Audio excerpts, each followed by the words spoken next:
انہوں نے کہا اللہ وہ ہے جو چاہتا ہے کرتا ہے، جو چاہتا ہے حکم دیتا ہے۔ حضرت شمعون نے کہا تمہاری نشانی کیا ہے؟ انہوں نے کہا جو بادشاہ چاہے۔ تو بادشاہ نے ایک اندھے لڑکے کو بلایا، ان اللہ والوں نے دعا کی، وہ فوراً بینا ہو گیا۔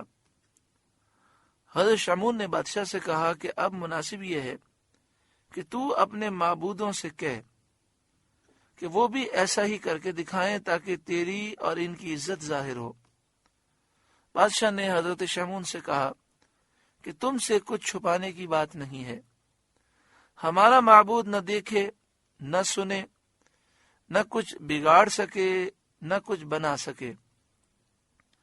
پھر بادشاہ نے ان دونوں حواریوں سے کہا کہ اگر تمہارے معبود کو مردے کے زندہ کر دینے کی قدرت ہو تو ہم اس پر ایمان لے آئیں۔ انہوں نے کہا ہمارا معبود ہر شے پر قادر ہے۔ بادشاہ نے ایک دہقان، ایک کسان کے لڑکے کو منگایا جس کو مرے ہوئے 7 دن ہو گئے تھے، جسم خراب ہو چکا تھا، بدبو پھیل رہی تھی۔ ان کی دعا سے اللہ تعالی نے اس کو زندہ کیا اور وہ اٹھ کھڑا ہوا اور کہنے لگا میں مشرک مرا تھا، مجھ کو جہنم کی 7 وادیوں میں داخل کیا گیا۔ میں تمہیں آگاہ کرتا ہوں، اطلاع دیتا ہوں، تمہیں میں خبر دیتا ہوں کہ جس دین پر تم ہو بہت نقصان دہ دین ہے، ایمان لاؤ۔ اور کہنے لگا کہ آسمان کے دروازے کھلے اور ایک حسین جوان مجھے نظر آیا جو ان تینوں شخصوں کی سفارش کرتا ہے۔ بادشاہ نے کہا کون 3؟ اس نے کہا ایک شمعون اور 2 یہ۔ تب بادشاہ کو معلوم ہوا کہ حضرت شمعون بھی ان کے ساتھی ہیں۔ بادشاہ کو تعجب ہوا۔ جب حضرت شمعون نے دیکھا کہ اس کی بات بادشاہ پر اثر کر گئی تو حضرت شمعون نے بادشاہ کو نصیحت کی، وہ ایمان لایا اور اس کی قوم کے کچھ لوگ ایمان لائے اور اکثر لوگ ایمان نہ لائے اور وہ اللہ تعالیٰ کے عذاب سے ہلاک کیے گئے۔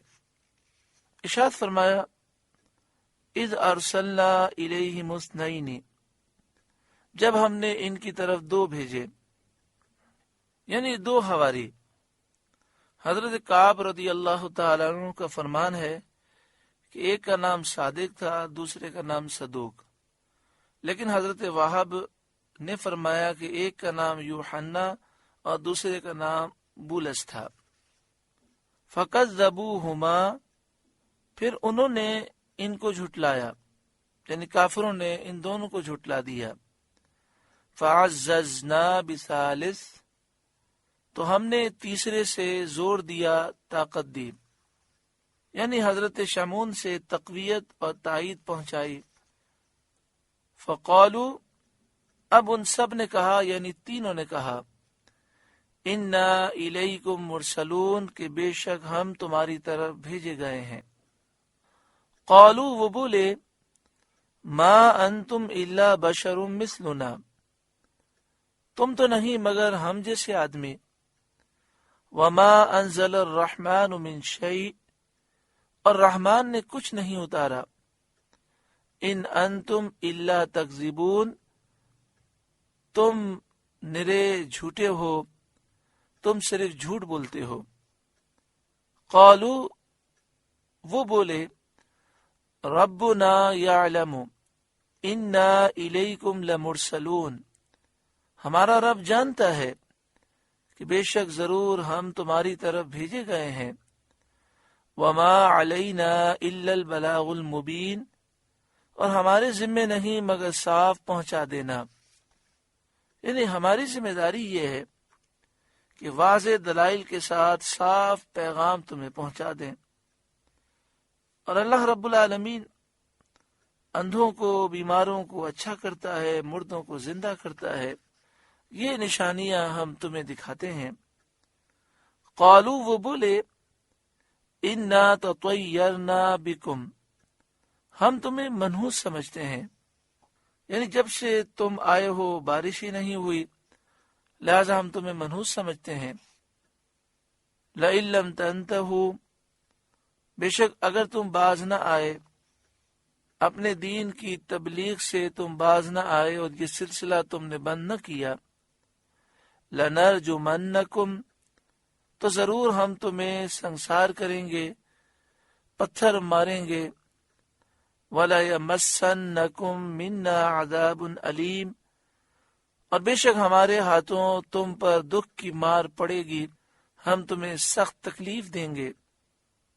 قالو، ان اللہ والوں نے فرمایا، طائرکم معکم، تمہاری نحوست تو تمہارے ساتھ ہے، یعنی تمہاری نحوست تو تمہارا اپنا کفر کرنا ہے، جو تم انکار کرتے ہو یہ تمہاری نحوست ہے جس کی وجہ سے تم پر بلائیں آئی ہیں۔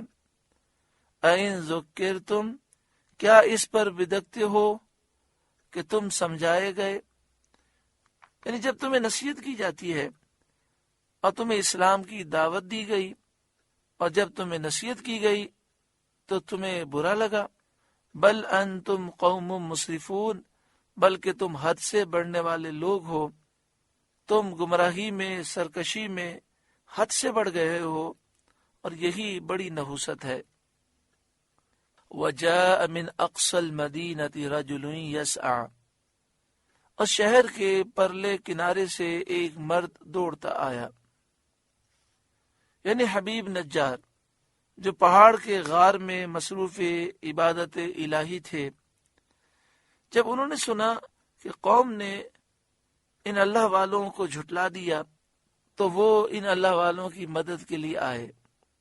یہاں پر حبیب نجار کی شان و عظمت دیکھیں کہ انہوں نے یہ نہ دیکھا کہ پوری قوم مخالف ہے، سینکڑوں لوگ ہیں، میں اکیلا ان 3 افراد کی کیا مدد کر سکتا ہوں۔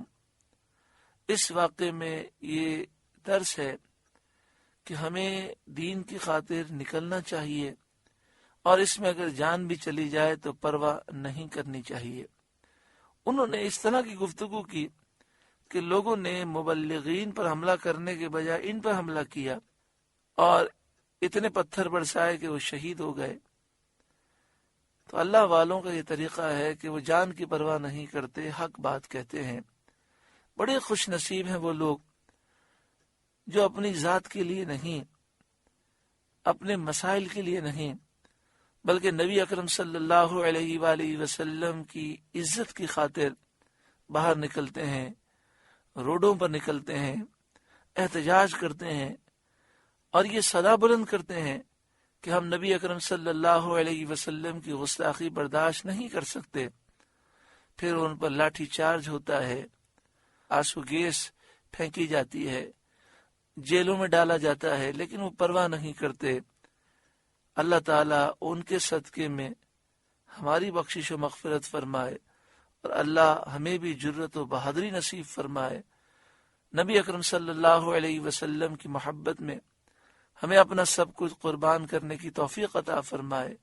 تحریک لبیک یا رسول اللہ، جو استاد محترم شیخ الحدیث و تفسیر حضرت علامہ خادم حسین رضوی دامت برکاتہم العالیہ کی سربراہی میں قائم ہوئی، اور اس کا مقصد پوری دنیا میں نبی اکرم صلی اللہ علیہ وآلہ وسلم کی عزت کا تحفظ ہے۔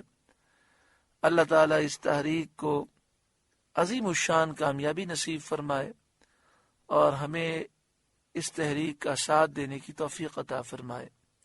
وَجَاءَ مِنْ أَقْصَى الْمَدِينَةِ رَجُلٌ يَسْعَى، اور شہر کے پرلے کنارے سے ایک مرد دوڑتا آیا، دور کے کنارے سے۔ یہ حبیب نجار تھے جو دور پہاڑ کے غار میں اللہ کی عبادت مصروف تھے۔ جب عبادت کرنے کا وقت تھا تو انہوں نے عبادت کی، جب باہر نکلنے کا وقت آیا تو وہ عبادت چھوڑ کر باہر نکلے، اور یہ باہر نکلنا بھی عبادت الہی ہے۔ قال، وہ بولے، یا قوم اتبعوا المرسلین، اے میری قوم بھیجے ہوئوں کی پیروی کرو، ان کی باتیں مانو۔ اتبعوا من لا يسألكم اجرا وهم مهتدون، ایسوں کی پیروی کرو جو تم سے کچھ اجر نہیں مانگتے اور وہ راہ پر ہیں۔ تم سے کچھ اجرت نہیں مانگتے، مزدوری نہیں مانگتے، اور وہ ہدایت یافتہ ہیں۔ حبیب نجار کی گفتگو سن کر قوم نے کہا، کیا تو ان کے دین پر ہے؟ کیا تو ان کے معبود اللہ رب العالمین پر ایمان لے آیا؟ اس کے جواب میں حبیب نجار نے کہا جو اگلے پارے میں اس کا ذکر ہے۔ الحمدللہ 22واں پارہ مکمل ہوا۔ اللہ رب العالمین اس پارے کے نور سے ہمارے قلوب کو روشن منور فرمائے۔